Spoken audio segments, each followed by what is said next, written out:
Bonjour à tous. Alors on va essayer de reprendre nos petits commentaires rapides de l'Évangile chaque dimanche parce qu'on avait arrêté après Noël pour différentes raisons, différentes choses qu'on était en train de faire et qu'on n'avait pas pu reprendre.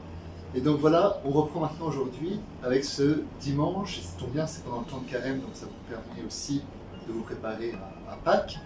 Et donc on reprend avec ce dimanche là qui va arriver, ça va être le dimanche de la purification du temple.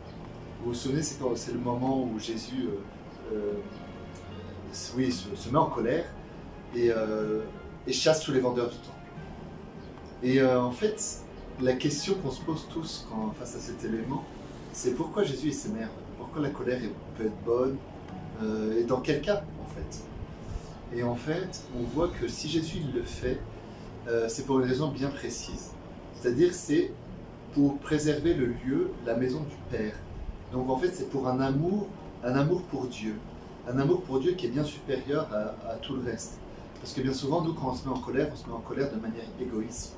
C'est-à-dire que je me mets en colère parce qu'on m'a fait quelque chose à moi. Mais là, c'est pas parce qu'on m'a fait quelque chose à moi, c'est parce qu'on a fait quelque chose à Dieu.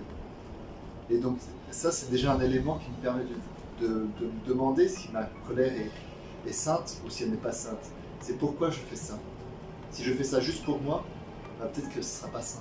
Mais si je fais ça pour Dieu ou parce qu'il y a une injustice qui a été faite, là ça peut être peut-être un peu plus sain. Ça c'est un élément important. Donc voilà, donc c'est un moment où Jésus il défend les choses sacrées, les choses de Dieu. Voilà. Et donc je vous invite aujourd'hui finalement à nous poser la question de savoir si nous on est capable aussi de défendre les choses de Dieu. Et comment on le fait.